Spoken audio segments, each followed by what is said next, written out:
Good afternoon, Honorable Minister. So good to see you here, Ambassador, colleagues and partners. Wonderful that you're here together, exchanging experiences and also the work that you've been doing on social cohesion for the last few years. It's extremely relevant to be doing this right now, as of course we have a new government. And so in times of transition, I think lessons learned and reflecting on what has been done and what we could have done better is always quite appropriate. So congratulations to all of you for spending the time and for investing in learning from each other. Really grateful to USAID and global communities for inviting the United Nations and all my colleagues that are here today in joining in this conversation and being part of this event. I think all of us want to first, I think it's very important to applaud the kind of language and the presentation that the President has done, for example, during his policy statement in Parliament. And I think all of us were quite impressed by the kind of language that he used, that there's no room for racism, that he won't accept political manipulation and usage of ethnicity and religion to score political points, the importance of building national unity and the supremacy of rule of law. And so I think if I was a Minister of Justice and I was listening to the President saying that, I would feel that he has my back. And certainly I think we sense that from his speech. And many of us left the room thinking that I think it was quite unprecedented to have a president at its policy statement in Parliament starting his speech with such language. And so I think that we need to recognize that and to applaud that. And it's a fantastic way to begin. And also to hear it from the head of state. It's quite important that it comes from the top. That's how you set the tone. And obviously, it's extremely important.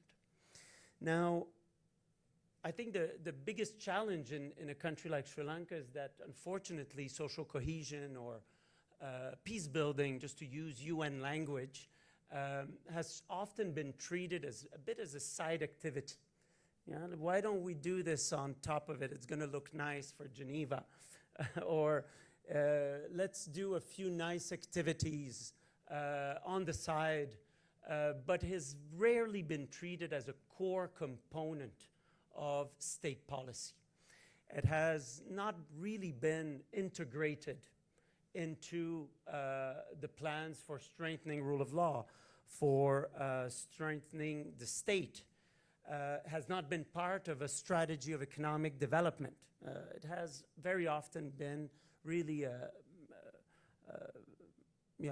sideshow, if I can say this, using these words. And obviously, I think this is part of the reason that we've seen so little results. And I think nobody who has worked on peace building or in social cohesion in Sri Lanka could say that we have achieved a lot over the last 15 or 20 years in building peace and building social cohesion. A lot has been done. A lot of investments have been made and some progress has been done, but a lot, of course, remains to be done. And, the lack of progress on peace building is actually rooted in the same root causes, I think, as the same reasons why we have had an economic crisis. The lack of rule of law drives lack of investment, lack of unity. But also, when we think about lack of social cohesion, those are the same reasons that drive the weakness of the justice system. It's the weakness of the justice system that also prevents any progress on social cohesion. And so, frankly, if we are to develop, if we are to recover economically, we need to invest in peace building. We need to invest in social cohesion. There's no way that we are going to be able to build the kind of society, the kind of economy that Sri Lanka needs and deserves without addressing the past, without addressing the root causes of a lack of social cohesion. So those things are not separate. They're an integral part of the recovery process and of economic development. And so, if I may just, in terms of lessons and our own lessons learned internally, there's a few simple aspects that I wanted to maybe share with you that you might think are quite obvious, but that come out of the experience of the United Nations in the last 10 years, let's say. And I think this is quite important when a new government comes in. I think the first one is to avoid the temptation to build new institutions, to think that you're going to resolve a problem by creating a new law or enacting a new law. And I think that was the experience, for example, on the Truth and Reconciliation Commission, for example, to try to solve a complex problem where there's a fundamental lack of trust that doesn't even enable us to get to the table, and to think that we're going to resolve that problem by enacting a law in Parliament. So a lot can be done with the structures that are in place. A lot can be done with the institutions that are in place, especially when we have institutions that have delivered so little. The ONUR, the OMP, the OR, they have done so little compared to the great ambitions that they were set out to do.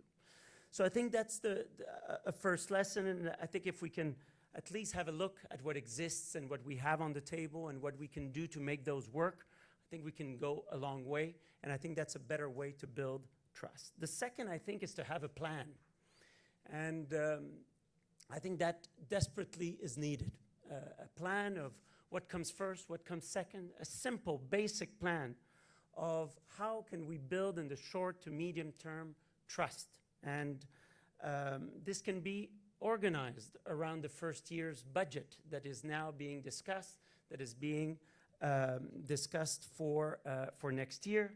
So what can we focus on that is concrete, pragmatic, where we can build trust between communities in the short and medium term, and on which we can then build more ambitious plans? Because at the moment, I think the country is suffering from a deep mistrust, and it's not, and you need to invest in rebuilding that trust before having grand plans. And here, there's a lot that can be done.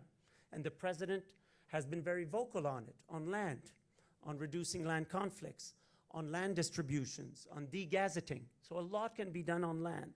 A lot can be done to improve relations between the police and communities. And a lot can be done on emblematic cases. And again, the president has been very vocal on that.